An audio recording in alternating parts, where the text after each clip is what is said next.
All right. You ready to do this? Ready.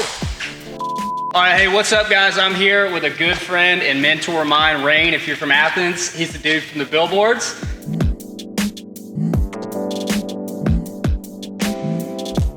Give it to him, and we're here today. We're gonna look at his new property where he spent $1 million on the roof, and even more than that throughout the rest of the place. So he's gonna give us a tour, learn a little bit about his project, and we're just gonna get the full walkthrough. Let's do it. Let's do it. Welcome to Wire Park. It's going to be This is a big space. 45,000 feet indoor baseball. Indoor baseball? Indoor baseball. Indoor youth baseball, 45,000 feet. Hitting tunnels, pitching tunnels. The kind of like Top Golf when you go to Top Golf. Yeah. So like batting cages? Batting cages, you hit the ball and it tells you it would have been a 358-foot home run. Way. Yeah. Kind of like a golfing simulator almost? Yeah, golf simulated. That's cool. So y'all just put these walls up. This was one big space. This was 225,000 square feet under one roof with no walls. Wow. And now we have, I would venture to say, 30 separate groups from different sizes, 10,000, 40,000. We'll walk over here. We've donated 25,000 feet to the Oconee County community. We're going to build the library for them, and we've donated that space. This building was built about 50 years ago. It had a bunch of different names. At one time it was called Anaconda, but the last thing it was Southwire. Southwire builds the wrapping that goes on wire, so when you guys plug things in, you can look out there. So over here where the trees are, you're going to have 54 houses being built, and that'll happen in the next 24 months. This area right out here, we just knocked down a building and took it away, and so there'll be 4 offices there, and so that'll be pretty cool. This will be a loading area. And is this tenant going to get this area? Yes, this tenant. Well, I guess this will be the baseball. Will this be outdoor baseball? This will be some outdoor space for the baseball people to do whatever they need to do. This building was vacant for 10 years, sat vacant, and the exciting thing for me is to repurpose something that nobody had any use for. Right. You know, as opposed to clear cutting a forest and building a neighborhood. This was a huge facility that was a big part of Oconee County history for a lot of people. We've had a lot of people come in and say, my uncle used to work there, or somebody I knew. So the cool thing is to repurpose something and give it life when it was just sitting dormant and getting cobwebs. So when we bought it, I mean, it literally took 6 months just to clean it out. Yeah. I mean, there was just stuff in here. They just took the keys one day, locked the door, and they went back to Carrollton and they just left everything. So there's 50-year-old boilers. There's more stuff than you can imagine. Like outside, but there's just tons of just huge silos and silos, everything walking around. So none of these walls were up. Oh, they painted the ceiling too, huh? Painted the ceiling. 2 guys with paintbrushes or paint sprayers? Sprayers, but it took them best part of 6 months. So this will be a common area hallway type gig. This will be a common area hallway. Which you'll walk into. So y'all created these hallways, right? Created these hallways. Gotcha. So one thing is like, how did you choose how big to make the different spaces? We tried to do an analysis of what we thought the market would want, you know, and that's fluctuating as we go. Yeah. So sometimes you have to build things to give people a vision, because when the building was just 225,000 feet, we're like, oh, we'll let anyone do whatever they want, you know, 6,000, 8,000, and then people are like, I just can't wrap my head around it, you know? So we started putting up some walls, and that's giving people a little more. But so this isn't just a building though with different tenants. I mean, you guys are really envisioning more a work, play, live community, right? Yeah, it's a real community. So this is all going to be the library. This is the donated space? This is the donated space, 25,000 square feet. We've given it to the county. You know, great natural light. It looks out onto the park. So when people... We're going to have some sports fields up here in the front? So we're going to have a 3-acre park in the middle, but we're going to have residential condominiums, 56 condominiums that straddle the park, And Those are for sale. You're pre-selling those, right? Yes, pre-selling Somebody those. watching this wants Yes. to live out here? Yeah. So, where will the condos be out here? Condos will be right out here, and they will They'll be on the other side of the fence there? on the other side of the fence, and they'll come down the driveway, and there'll be a park in the middle, then another set of condos, and then over here to your right will be the retail. We'll go in there in a minute. So all of this the walkway leading up to the retail will really tie in to the park, and then there'll be parking on the other side for Grubhub and DoorDash and things like that, and then this will be parking, and this will be a pavilion for the library. Okay. And then So on you Friday, sit outdoor and read, and then Yeah. you'll be able to walk and grab a coffee that's or right, something walk over there. and then on Friday nights we'll do movie nights for kids, and we'll have a big screen, and we'll do it all here in the pavilion. And Nice. so really want it to be, Will all this be parking out here yeah, too? this will be some parking over here and over there. Really want to incorporate the library, and a lot of people say, well, the libraries don't get used anymore, but this is going to be sort of a modern library where it's not just old books on the shelf, which is, I'm a former English teacher, so I love to There you read. go. I was going to ask you. But it's going to be modern and cool. It's going to be a lot of interaction, library type of stuff, and so it's going to be a great space for the community. So I think it'll be a big asset. Maybe we'll name this video from English teacher to $1 Million Roofs. There you go. $1 million roof. Right now, people can come here. They can go have lunch. They can get a coffee. They can come to the library. They can come to the park. It's all walkable. And where we stand is a half mile with sidewalks to downtown Watkinsville. Right. So people can really tie in from there. Sure. And I don't want to say leave your car at home, but in the other proposed spot, it would have just been on the side of a highway, pull in, park your car, Sure. go in and go out. So now we really hope that people kind of will come to Wire Park and then say, hey, let's go check out the library. I heard they have a virtual reality place or whatever they have in here that'll be much different than the libraries Than the that we grew traditional- up with. yeah. Cool. On the perimeter of the 225,000 feet, those are the larger spaces, and those are all for sale, and we're sold out of all those. Sold them all already? Sold them all. Before it's even built? Before it's even This built. guy right here. That's right. Okay, this guy is selling things That's whenever right. it looks like this. The ultimate salesman is The getting vision, all right? So those are sold out, but the spaces on the, if you will, on the inside of the horseshoe, Yeah. these will all be retail spaces, and these are all for rent. Gotcha. So this would Have be... you rented any or signed any leases so far? Yeah, we've got some leases signed. This would be probably a restaurant, and so we would have So you walk in there. parking here, we have outdoor seating, and then a lot of good natural light with these windows coming in. Yeah. Well, maybe do some like cool garage bay doors. Yeah, 100%. Yeah. 100%. Like, so right here, you can roll them up. This would be the outdoor seating. So we envisioned pavers, and then we had a consultant come out who had done a bunch of work on some projects in Atlanta similar. Yeah. And she said the pavers look great the first day, but then after that, then they sink down a little bit, and women that wear heels Trip in it or trip whatever, in it, break and their they get heels, stuck, and their heel, and and so, they don't want to come here. yeah, and so Right. she said that's why it's only guys that build projects, and they never think about women who wear shoes. And so, anyway, we'll see. We might do just a nice flooring of some sort that's consistent. But this whole area will be open sky, like you see right here. Yeah. So it's gonna be beautiful. Will rain come through, or will you have some sort of So barrier around? you're covered right under. You're covered on this part. So Yeah. the walkway will be here, and the center will be all landscaped. Oh, okay. With trees and plants. There's actually going to be like a balance beam for kids to walk from the front of the property to the back, and they have to go through the plantings and stuff like that, and there'll be seating here. But for walking traffic, everyone will be covered by the roof. That's smart. But for the most part, it'll be open air. We did cut this obviously out. So we had, Oh, so this was covered and you this removed was it. covered, yeah, this was, so this whole Gotcha. thing was just a big rectangle.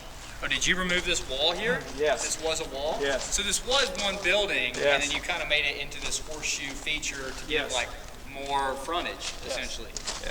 We're going to set up anywhere from like 8 to 12 different restaurateurs. Okay. And we're Gotcha. So you soliciting go to people. whichever one you Yeah, so you go to wherever you want. The seating's out here in the front. And the nice part about being in a food hall, especially because it's really popular these days, and you can bring the family and 5 different people have 5 different things they like to eat. Yep. Everybody goes and grabs what they want. They can still move around Wire Park. You should get you heard of Ford Fry, the Atlanta? Oh yeah, we're all over You him. need Ford to come put something out here. Ford Fry, if you're listening to this, Let's we will send this video we will give you a space. Ford Fry, we got First year free. First year free for Ford Fry. Let's not, Little Ray, get something out here, please, Ford. Yeah, it would kill it.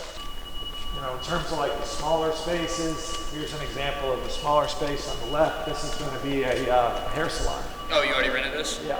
So that's perfect size for 800 feet. Yeah. So we got that. So probably do like a full like glass door kind of here with like one little walkway in it. That's right. Yeah. Okay. Glass door there. And so something like this would just be like a normal business. Yep. And then this is going to be a this right here is leased out to a workout facility. A workout? Yeah. A full-on gym or personal training? Full-on gym. Really? That's awesome. So if you come here and work out, you can probably go grab a smoothie afterwards. Yep. I'm sure they'll have a smoothie bar or something out there. So the cool thing is, like here, we'll have 500 people living on property. Okay. And we'll probably have 100 people working on property. Yeah. So if you're a business and you say like, well, Watkins a small town, where's all my business going to come from? You know, if you got 500 people that just walk downstairs from their apartment, and you know, you're the only coffee shop, or you're the only hair salon, or you're the gym, or whatever, you're like, hey, I probably got a pretty good shot to garner that business.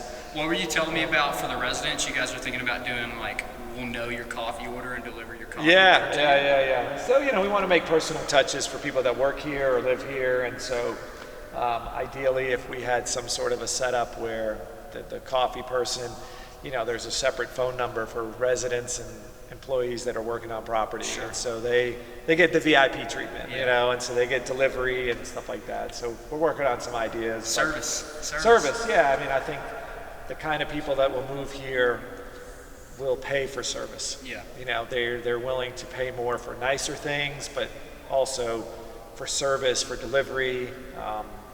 You know, I don't want to say they don't care what it costs, but they just want to be treated like if they went to a resort and somebody just brought them what they wanted, and it's, you know, it's no hassle. So this is going to be a VIP community. Well, everybody's a VIP in my world because I treat everybody the same, right?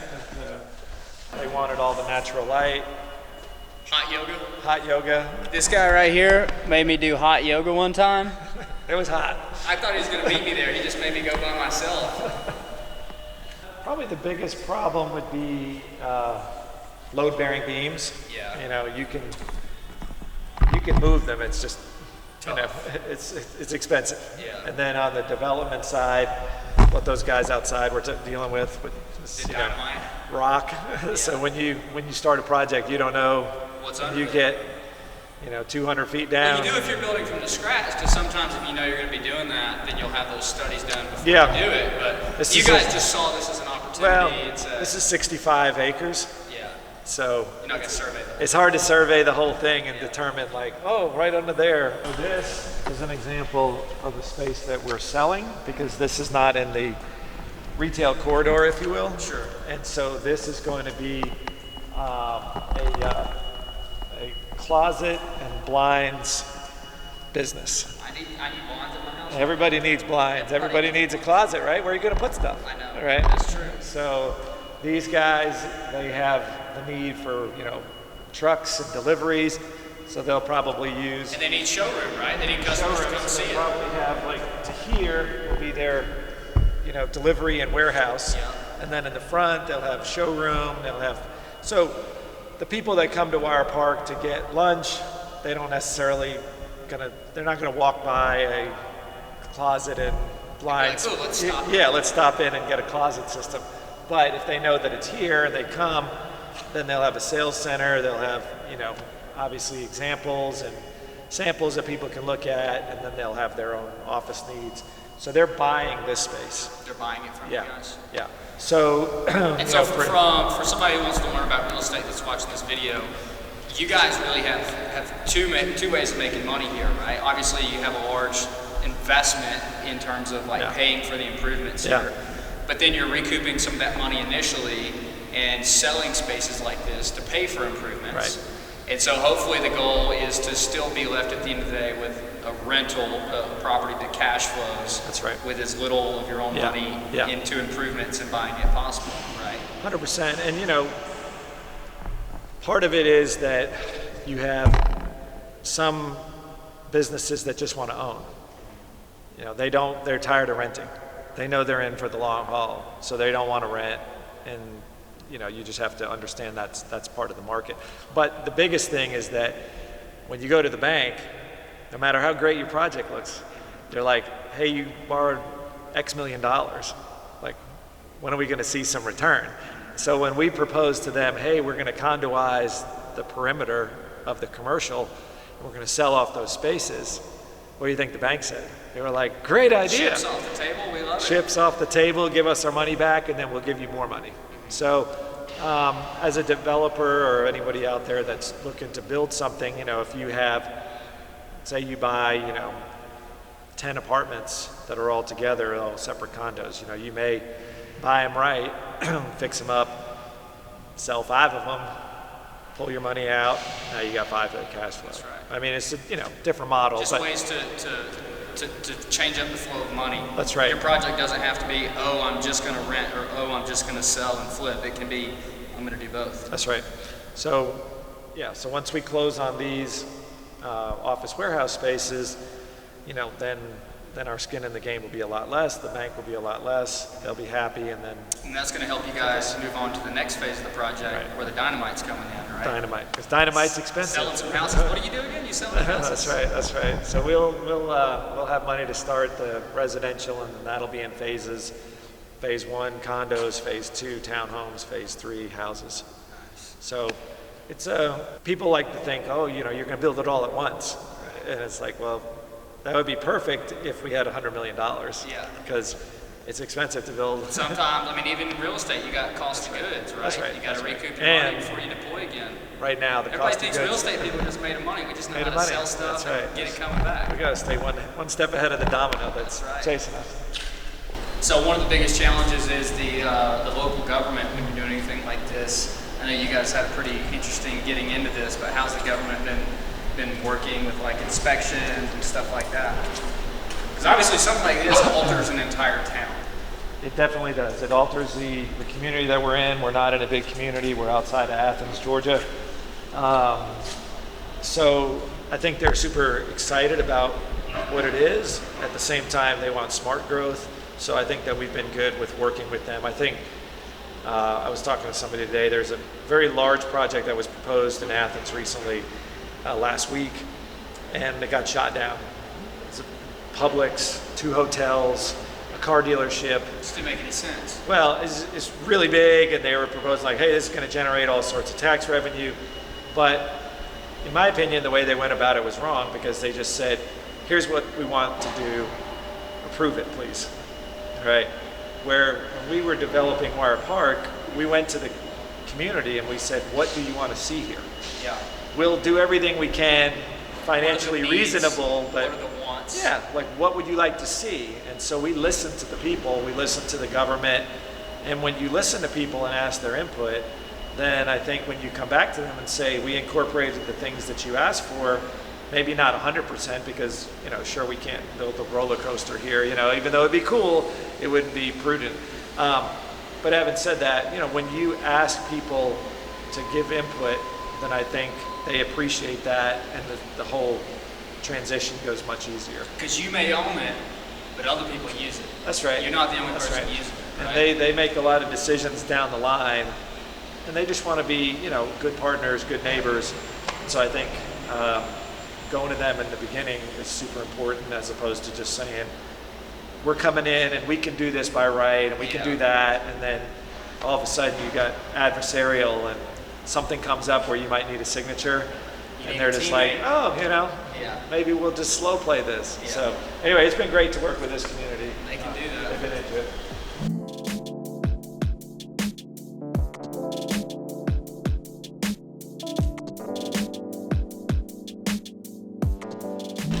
So just things like that. What's going to be over there? Is that your pond?